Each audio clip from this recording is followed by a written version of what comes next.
যুদ্ধ তো এবার লাগবেই এবং লেগে গেছে। এবং যদি এক্সপেকটেশন খুব একটা বেশি থাকে না, তার থেকে যদি একটু বেশি ভালো পেয়ে যান না, না মনটা কিন্তু ভালো করে দেয়।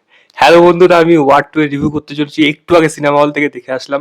তো কেমন হলো এই সিনেমাটা সেটা নিয়ে আলোচনা করবো। ছোট্ট করে যদি গল্পটা বলি এখানে, ঋত্বিক রোশন বেশ কিছু এমন কাজ করছে যেটা তাকে পুরোপুরি তাকে রোগ ঘোষণা করা দিয়ে হয়েছে, এবং তার উপর পুরোপুরি অ্যালিগেশন যাচ্ছে এবং তাকে খোঁজার জন্য তার টিম পাঠাচ্ছে, ইনক্লুডিং জুনিয়র এনটিআর, তার মধ্যে কিয়ারা আদভানি থাকবে। এবং ঋত্বিক রোশন যেই কিছু এমন এমন কাজ করছে যেটা কোনোভাবেই সেটা মেনে নেওয়া সম্ভব না। কেন সেইগুলো করছে, কার উদ্দেশ্যে সেগুলো করছে, কার কথা শুনে সেইগুলো করছে, এবং আলটিমেটলি সে আর এই করার পেছনে কি উদ্দেশ্য রয়েছে, এবং এই ঘটনাগুলোর পেছনে কোন মাথা রয়েছে তাকে কি ধরে নিতে পারবে, এবং জুনিয়র এনটিআর এর এবং ঋত্বিকের ফেস অফটা কিভাবে হবে, তারা কি একে অপরের সত্যিকারের শত্রুই হয়ে দাঁড়াবে, নাকি একে অপরের কোথাও গিয়ে তারা একসাথে কোনো একটা জায়গায় আসবে, এবং ultimately war mode on on হবে নাকি। এর থেকে বেশি জানতে হলে যান সিনেমা হলে, যান গিয়ে দেখুন, তারপর জানাবেন আপনাদের কেমন লেগেছে। আমার কাছে এই সিনেমাটা যখন দেখছিলাম, প্রথম ফার্স্ট ফার্স্ট হাফটা আমার ঠিক ভালো লাগছিল।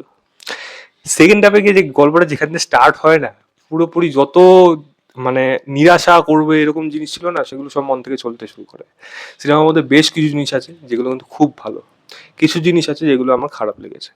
প্রথম ভালো জিনিস কি, এর যে স্টোরি আইডিয়াটা এবং এর যে টুইস্ট অ্যান্ড টার্ন, সব কটা বলবো না, কিছু কিছু জিনিস প্রেডিক্টেবল, কিন্তু তবুও বলবো মেন মেন যে টুইস্টগুলো তারা রেখেছে এবং সেটা কিন্তু যেরকমভাবে প্লেস করেছে সেটা কিন্তু অবশ্যই ভালো। সিরাজ রাঘবানি এটা কিন্তু লিখেছে, তো এবং সেখানে তারা কিন্তু স্ক্রিন প্লে লেভেলে কিন্তু আপনার সেই ছোঁয়াটা কিন্তু পাবেন। ওয়ারের মতোই প্রথম প্রথম মনে হচ্ছিল, পুরোপুরি কিন্তু সেইভাবে কিন্তু যাবে না যেটা দ্বিতীয় সেকেন্ড হাফে গিয়ে মনে হবে। তাই গল্পের যে কন্টিনিউয়েশন যেভাবে তারা লিখে গেছে চিত্রনাট্যের মধ্যে, সেটা আমি বলবো কিন্তু বেশ ভালো। যদি চিত্রনাট্য নিয়ে কিছু সমালোচনা আছে সেটা আমি পরে বলছি। দ্বিতীয় বলবো এখানে পারফরমেন্স। ঋত্বিক রোশন ভাই, ও গ্রিক গড, যা ছেড়ে দিন, মন পুষিয়ে দেবে। ওই এন্ট্রি তাকানো, যাই হোক ঘুরে তাকানো, হাতের বাইসেপ দেখানো, বস পুরোপুরি খেয়ে নেবে। এবং শুরুর থেকে শেষ অব্দি ঋত্বিকের যেরকম পারফরমেন্স বাড়ো, সেরকম তার মানে বডি ল্যাঙ্গুয়েজ এবং তাকে দেখতে লুকস, মানে কবির ইস বেস্ট স্পাই বলা যায়।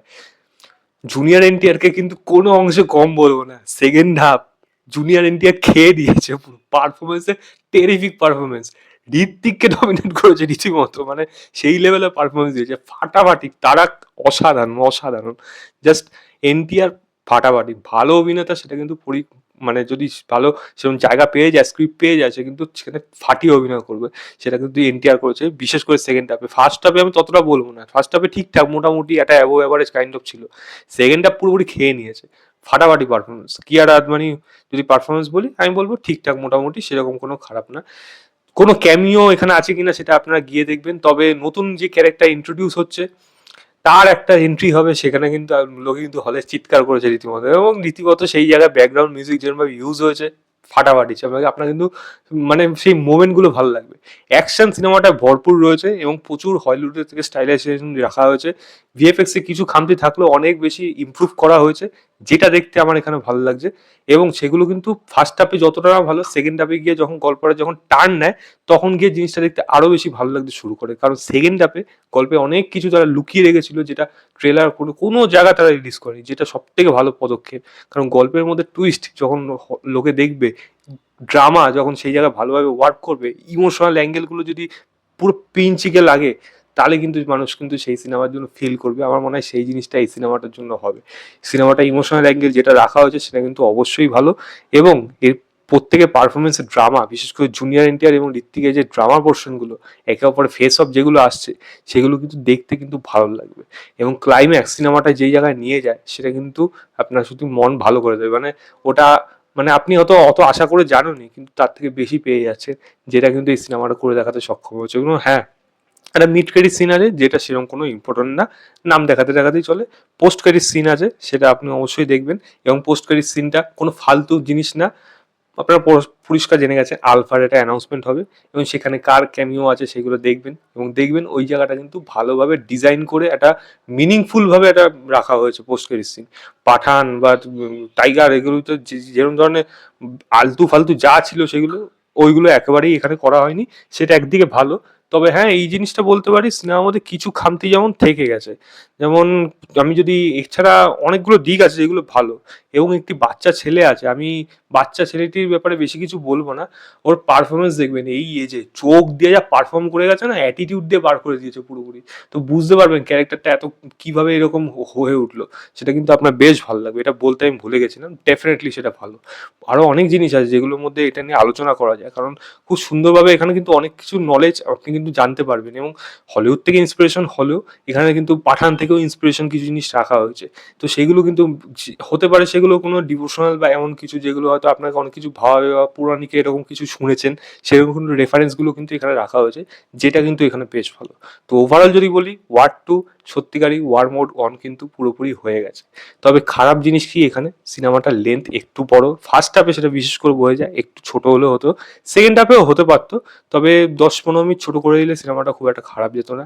ঋত্বিক কেয়ারার লাভ অ্যাঙ্গেল, যেটা একটা ইমোশনাল দিক এখানে রাখার চেষ্টা করা হয়েছে, সেটা যথেষ্ট ভালো না মোটামুটি। বাকি কেমিস্ট্রি কিন্তু তাদের মধ্যে একেবারেই ওয়ার্ক করছে না, এবং তাদের মধ্যে যে গানটা সেটাও হুট করে চলে আসে, মানে স্ক্রিন প্লের মধ্যে ভালোভাবে সেরকমভাবে যায়নি। অপ্রয়োজনীয় গান না থাকলেও হতো। এবং প্রধান যে মেন জিনিস, ডান্স ব্যাটেল, দেখুন গানটা খারাপ না, নেচেছে দুজন ভালো, সত্যি ভালো নেচেছে, কিন্তু সেই মজাটা কিন্তু পাচ্ছি না আমি। ওয়ারের যদি জয় জয় শিবশঙ্কর কি ঘটনার পর ওই গানটা আসছে, সেটার সাথে যদি আমি এই গানটা মিলিয়ে দেখি, এটা পুরোপুরি মনে হবে এটা 4 স্পিডের একটা গান, যেখানে জোর করে রাখা লোককে হলে নিয়ে আসার জন্য। সেরকম তারা গান রিলিজও করেনি, হলে এসে দেখতে হবে।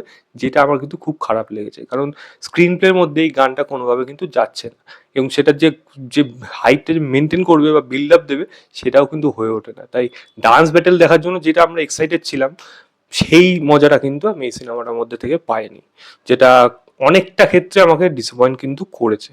আদারওয়াইজ জাস্ট গিয়ে দেখুন। Word to word mode on হয়ে গেছে, এবার বোঝা যাচ্ছে সিনেমার ওয়ার্ড অফ মাউথ আশা করি ভালো হবে, এবং কন্টিনিউশন কিন্তু থাকতে চলেছে, এটা পরিষ্কার। এবং জুনিয়র এনটিআর প্রচুর অ্যাপ্রিসিয়েশন পাবে এই সিনেমাটার জন্য, তাকে কিন্তু অবশ্যই অ্যাপ্রিসিয়েট করা উচিত। এরকম ধরনের স্ক্রিপ্ট সে সিলেক্ট করেছে তার এইরকম স্টারডোমের ওখানে, সেটা কিন্তু আমি জানি না তেলুগু অডিয়েন্সরা কিভাবে প্রথম দিকে নেবে বা কি করবে, বাট ডেফিনেটলি ইমপ্রেসিভ ছিল।